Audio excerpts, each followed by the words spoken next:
You know that feeling, right? You get super excited about a new project, maybe a new workout plan, or a new habit. You're all in.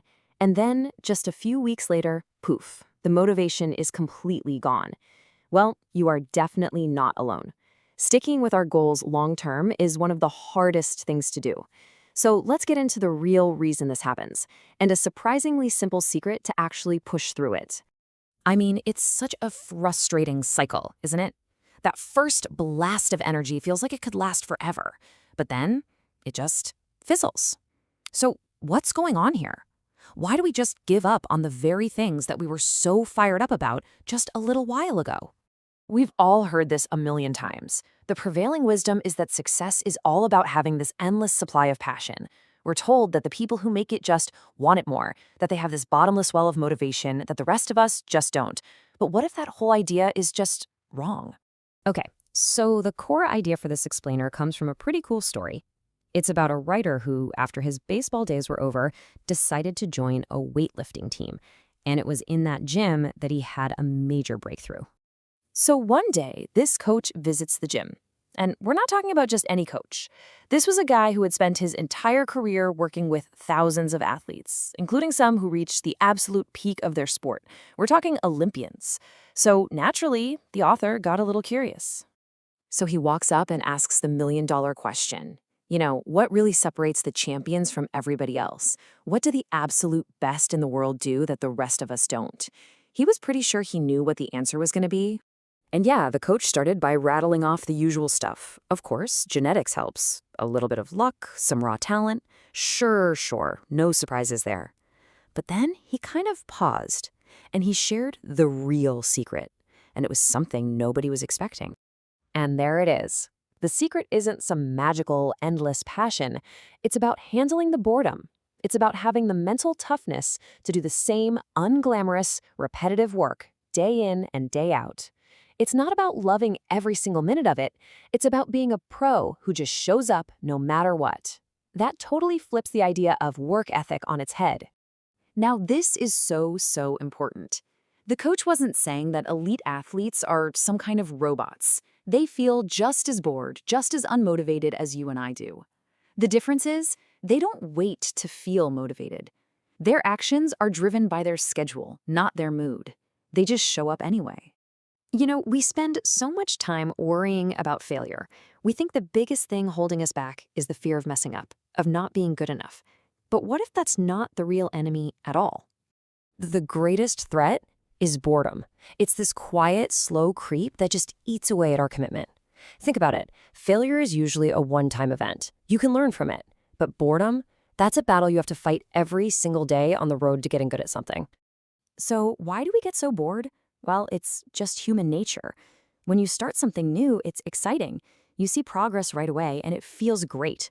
But once it becomes a routine, that initial delight just fades. The result isn't a surprise anymore, and our brain, which is a total novelty-seeking machine, starts looking for the next shiny new thing. And hey, this is not a new problem. We're talking centuries ago. The political philosopher Machiavelli pointed out this exact thing about us. This craving for something new is so powerful that even when things are going great, we're tempted to mess it all up just for the sake of change.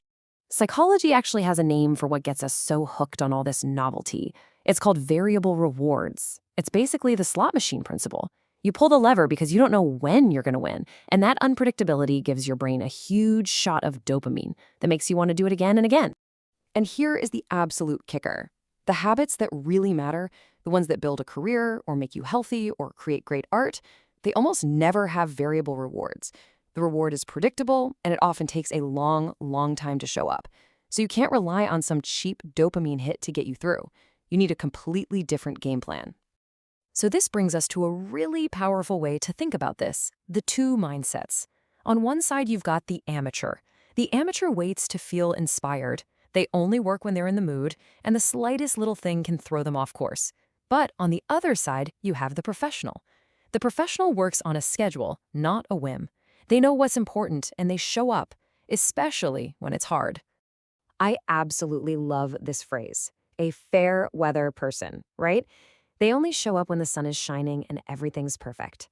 But real progress, real skill, it isn't built on sunny days. It's built in the middle of the storm. It's about committing to your craft no matter what mood you're in. This is it. This is the moment of truth that separates the amateurs from the pros. I mean, anybody can work when they feel great and motivated, but the defining moment, the one that really forges skill and character, is when you show up even when you really, really don't want to. Pushing through that resistance is what makes all the difference. And the reward for being a professional? It's huge. The author realized that while he often didn't feel like doing the work beforehand, he never, not once, regretted having done it. That short-term discomfort of discipline is nothing compared to the long-term satisfaction of knowing you showed up for yourself. So maybe the real secret to excellence isn't about chasing constant excitement. Maybe it's about learning to be endlessly fascinated by the process itself. It's about finding the little details, the tiny improvements, and doing the same thing over and over again until it's a part of you. And that's what it all comes down to. This is the big takeaway. Don't run away from boredom. Embrace it. See it as a sign that you're on the right track, not a reason to quit. The real goal is to fall in love with the reps, the routine, the process. You have to fall in love with boredom. So the question to leave you with is this. When you think about the things in your life that truly matter, your work, your health, your craft, are you approaching them like a professional, or are you waiting for inspiration to strike, like an amateur? The choice, as they say, is yours.